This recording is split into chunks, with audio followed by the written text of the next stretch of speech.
The season is nearly at a close. The final event of the year on the WTA Tour. It is the WTA Tour Finals. That's right. And we've got the best 8 women from the whole entire season. They're going to be fighting it out to see who can be crowned WTA Tour Finals Champion 2023. And they're over in Cancun in Mexico for this year's one. Last year it was over in Texas. That didn't work out too well, especially for the Americans. But this year is promising to be an absolute cracker, and I cannot wait to get stuck into it. If you are just joining us and it's your first time, make sure to hit a like on the video and subscribe, and I'm going to take you through all the stats that have got these ladies through to the Tour Finals. So let's start off with the groups first and how they've been split amongst them. And we've got the first group, which will be called the Bacalar Group. And this contains Aryna Sabalenka, Elena Rybakina, Jessica Pegula, and Maria Sakkari. Maria Sakkari obviously qualifying because Karolina Muchova pulled out due to an injury, and Sakkari next on the list. And after her good result in Guadalajara, well, she's managed to squeeze herself in there. Let's go through this group. And let's take a look at Aryna Sabalenka and how she's performed throughout 2023. And you can see here we've got the Australian Open. She won her first ever Grand Slam title. It was impressive against Rybakina in that final. And then she went on to follow up with a semi-final at Roland Garros, a semi-final at Wimbledon, and a final against Coco Gauff at the US Open. A very, very good year across all of the slams. Next up, Rybakina. She's been to the final of the Australian Open, the third round in Roland Garros, Wimbledon quarter-finalist, and then the US Open, just a third round there. I mean, it started very, very promising and sort of fell off a little bit come the back end of the year. But she did have a very good event in China, so maybe she's coming back to form again. Jessica Pegula, quarter-finalist at the Australian Open. We've got a Roland Garros third round, Wimbledon quarter-finalist, and US Open fourth round. Still yet to go beyond the quarter-final stage, though, at a slam. Maybe 2024 will be the year for Pegula. We will have to wait and see. And Maria Sakkari making up the group. And look at this for some results from Maria Sakkari. I've not seen anything like this from somebody who's made it to the Tour Finals before. A third round at the Australian Open and first round exits at Roland Garros, Wimbledon, and the US Open. She should think herself very lucky to be at the Tour Finals with those type of results in such big tournaments. But she has made up for it by going deep in some other tournaments as well, which we will go through next. And we're going to look at the Masters results and how they all got on there as well. Sabalenka, you can see here, we've got them all listed. It was Dubai quarter-finalist, Indian Wells finalist, Miami quarter-finalist. She won Madrid. Rome, only a second round there. Canadian Open, third round. Cincinnati semi-final. Didn't play Guadalajara, and then finished up with a quarter-final in China. And we've got Rybakina's won here. You can see she's won a couple of Masters events. She had a third round Dubai, Indian Wells champion, Miami finalist. Madrid wasn't too good, only a second round. Won in Rome, which was a big surprise at the time, as we can all remember. We were all questioning whether she was good on the clay. She proved everybody that she can do it. Semi-finalist at the Canadian Open, third round in Cincinnati. Guadalajara didn't play, and the semi-final in China just to get her back into form coming into the Tour Finals. Pegula, we know she's pretty solid when it comes to Masters events. And you can see here, semi-finalist in Dubai. And then she had a fourth round Indian Wells, semi-final in Miami. She had a quarter-final in Madrid, second round in Italy, Then she had the Canadian Open that she won, and then not the best end. She had Cincinnati third round and Beijing third round as well. Well, Maria Sakkari, is this where she was saved from her terrible performances in slams? Well, Dubai, only a second round. She had a semi-final at Indian Wells. She had a semi-final there in Madrid. She won Guadalajara and finished up with a quarter-final there in China as well. Definitely a lot better in the Masters events, and she needs to really improve in 2024 to do better in the slams. Maybe she's going to overcome those demons. I mean, she's been called semi-final Sakkari for some time. She finally getting that first Masters victory under her belt, and I thought it was an impressive one at that. Let's have a look at the head-to-head, how these lot faced each other over the course of their careers. Will this play a factor? Sometimes it does. And this is the state of play. And you can see there right at the top, Sabalenka has a favourable head-to-head against all of her opponents. But all of her opponents have still beaten her at some point in their career. And that is something to take note of. Sabalenka, we know how formidable she is on the hard courts as well. She got to the final of the Tour Finals last year. Obviously was defeated by Caroline Garcia.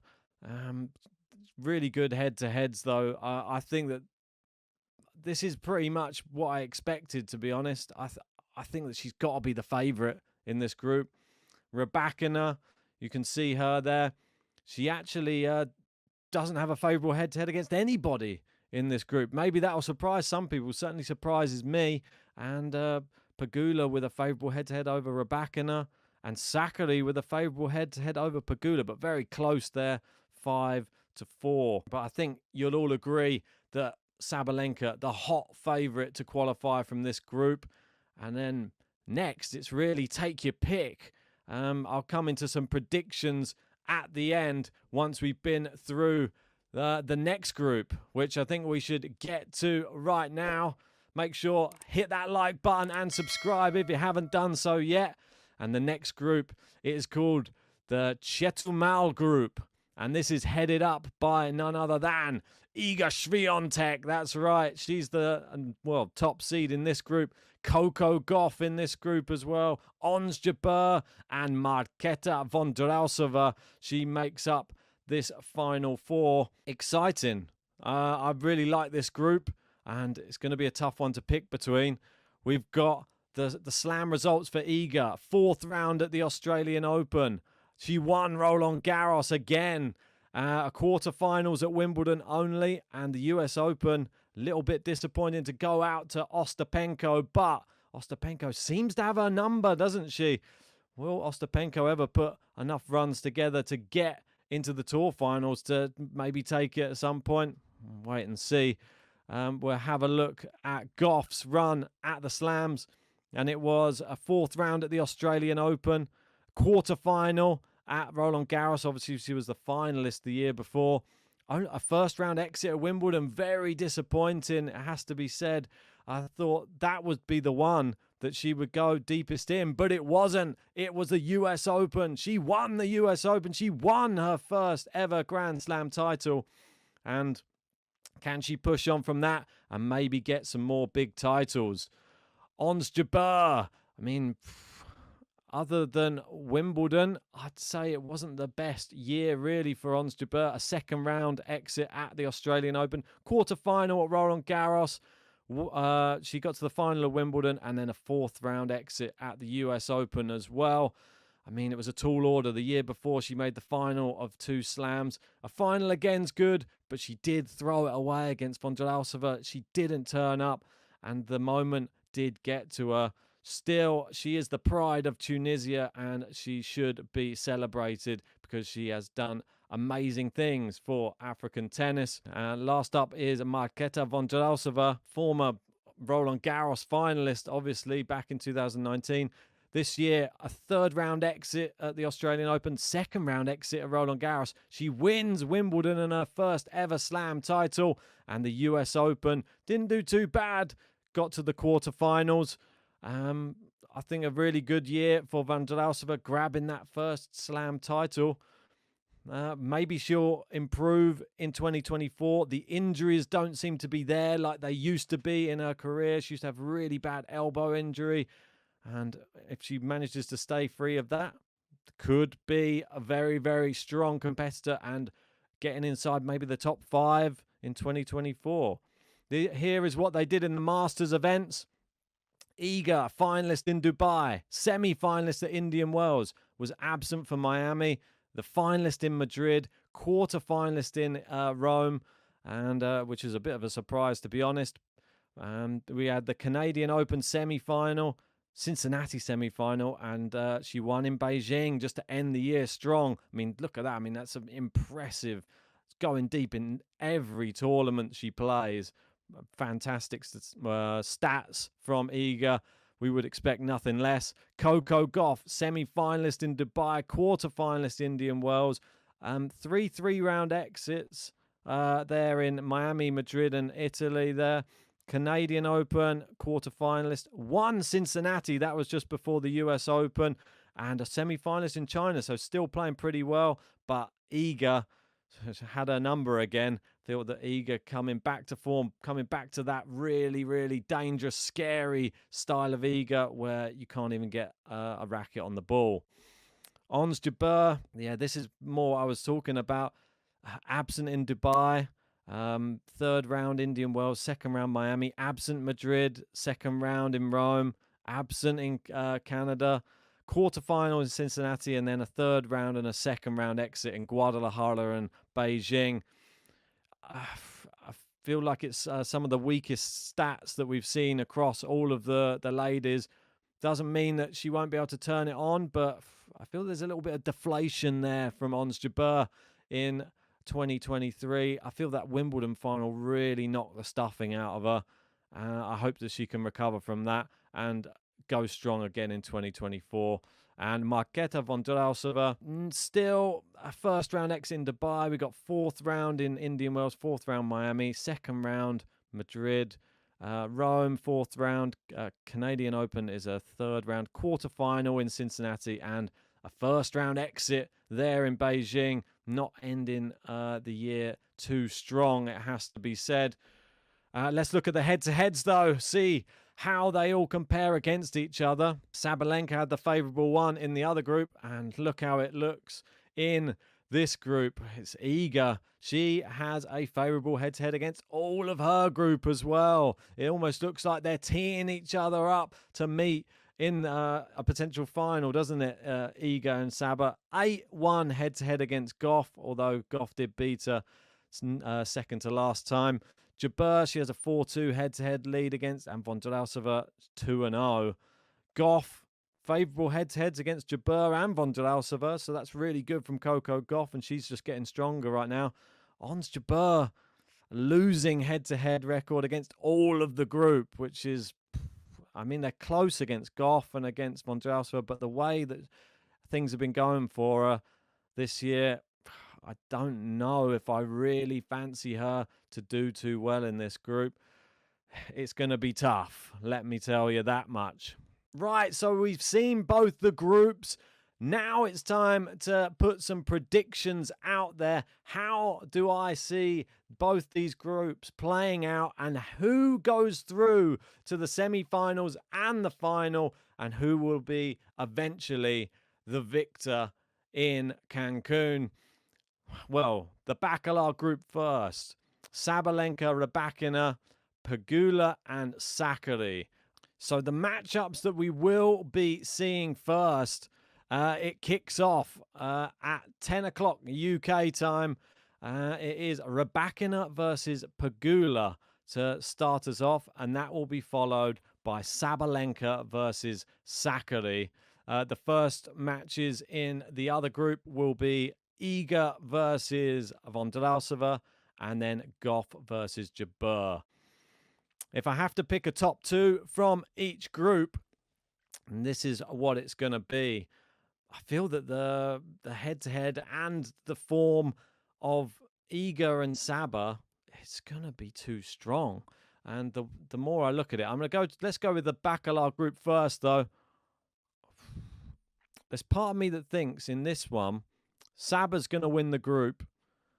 And second in the group, we're going to see Pegula. I think it's going to be Jess Pegula. She is second in this group. And I believe they both go through to the semi-finals. In the other group, it's going to be tough, this one. I still think Iga's going to be too strong. I think Iga will win this group as well. I know it sounds predictable, but you can't ignore the facts and how well people are playing. And I think it's going to be Coco Gauff as well. So I think we're going to have the two ladies who performed terribly at last year's Tour Finals, which was Gauff and Pegula. Neither won a single match. They will both qualify in second place in their group. And then we will get a Gauff versus Sabalenka semi-final. And we'll get Iga versus Pegula in the other semi-final. I reckon those semi-finals, I think we could see Coco Gauff defeat Sabalenka. And I think we could see Iga Swiatek defeat Jess Pegula. And then we get Iga versus Gauff in the final. And I think it's time. I think it's time that Iga's luck changed. And I've got a feeling Iga coming in with that form from Beijing, she is going to win the WTA Tour Finals. But that's my prediction. Let me know your prediction in the comment section below. I want to hear all your thoughts. Do you agree? Do you disagree with me? And if you haven't already, please hit a like, subscribe, and join us for some of the matches of the WTA Tour Finals. They're going to be coming up over the course of the next week. And, of course, we're going to be covering the Paris Masters too. So much great tennis to come, and can't wait for you to join us for it. Anyway, see you on the next one.